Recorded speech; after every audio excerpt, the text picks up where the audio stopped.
Well, to continue our sport fishing on the fly Chironomid series on YouTube and of course on our member site, I'm going to tie you up again, another one of my favorites. Now, you should have a variety of different colors of chironomids, obviously, and sizes, and we found that a lot of times it's really size dependent and other times it's color dependent and sometimes it's both. So you got to have, like a lot of chironomid fishermen have thousands in their box. Today I'm going to tie you up one of my favorites. It's a Woodduck chironomid, and it's actually with anti-static bag, Woodduck chironomid. And I like to use the white bead for this to imitate the gills because I really like to make it dark near the head for the thorax and have that white bead imitate the gills. So let's continue with the fly, and I'm going to tie you up Dawn's anti-static bag Woodduck chironomid. Well, let's get into tying the anti-static bag Woodduck chironomid. So here are the materials you're going to need. So I like to tie on a size 14 2x long hook. And you can use a 16, but for this fly, I like the 14. I've got these 7/64 inch white bead. That's going to be our gills. And again, if you're tying on a 14, a 7/64 is good. If you're tying on a size 16, a 3/32 bead is ideal. The most important ingredient for this one is going to be the Woodduck color thread. So it's 70, darn near there, it's 70 UTC. Really nice, the Woodduck. I like to tie for the rib, because I use two colors. One color, the color I'm going to tie with today is the copper. I love the color copper. It's the 0.2 millimeter copper wire, and I also use red. The nice thing is I'm using these new materials from Brian Borby.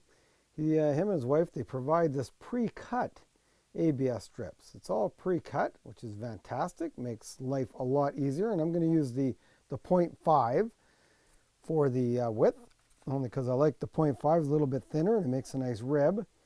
And to finish off, I'm going to use this brown Pantone pen. I like to color up the thorax a little nice different color. Sometimes I use a red, but for this one I'm going to use the brown. And of course we like to finish with the the Solaris UV finish or Loon, your UV clear finish, any kind of clear finish. So let's get it going. I'm going to get the thread on the hook. And again, a pretty simple pattern. It's not that complicated. Not really many chironomids are until you get into the more complicated ones with the wing buds and other things. But this one, again, pretty simple and effective. Lay that wire right on the side of the hook and then tie it in. Again, don't let it get to the top of the hook. Try to keep it to the side. That way it'll create a nice uniform body. Now, a lot of people will finish right about there. So you can actually tie a cheater chironomid. A little bit smaller and keep it shorter and actually tie a 16 on a 14 hook. But this one I actually want a 14 size. So I'm going to go right to the back.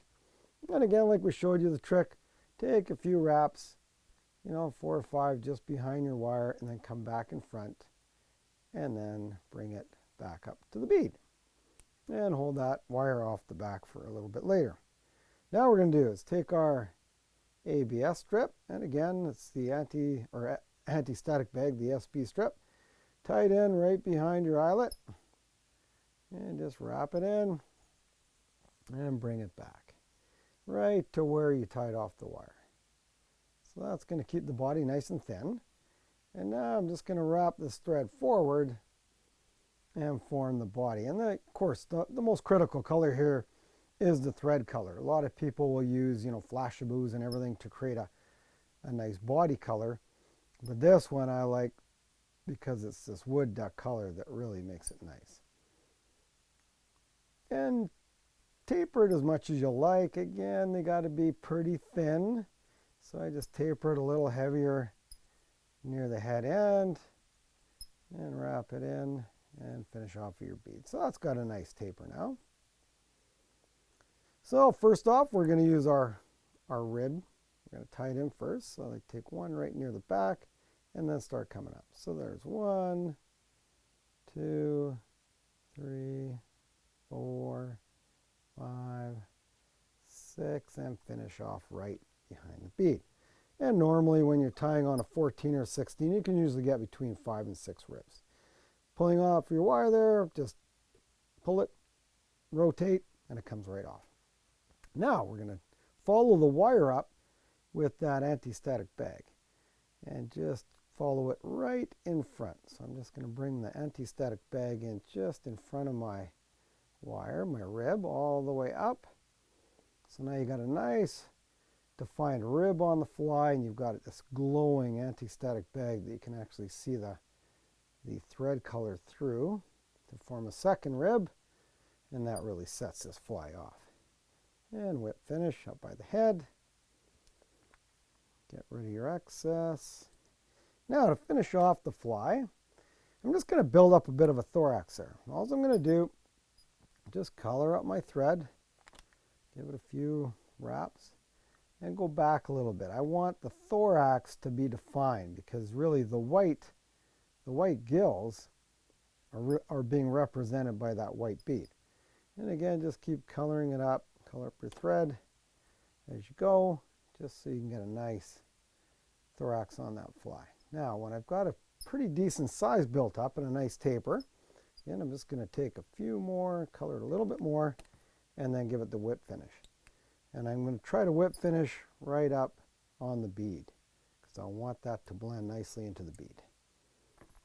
And there it is there. Cut off our excess. Perfect. Now, as we always do, to finish off the fly, I'm going to take a little bit of a UV coating, and it really doesn't matter. Again, any UV coating you prefer. It could be the Solaris, could be the Loon Outdoors, could be hard as nails, could be crazy glue people use. I mean, everybody uses everything, but this is a real nice finish on the fly. And you can see how nice thin profile this is. That anti-static bag is really nice and thin. The wire is more pronounced. And of course, keeping that white bead for the gills up in the top is just perfect. It makes for a real nice profile on the fly. So now we got that. We're just going to blend it. And I don't like too much excess on there, so I'll move some to the back of the hook. Build a little bit more up towards the head. And then I'm going to hit it with the lamp. Now, if you want a really powerful UV lamp, a lot of people online have been asking, what's the best lamp to use? Well, this one here is it's a lithium battery in it. It's a Gulf. The Gulf UV lamp. This really puts out a lot of punch. It does a great job. And you can see on here, it's the Gulf UV lamp. It really works well. So if you want a good lamp, that's the one you want to use.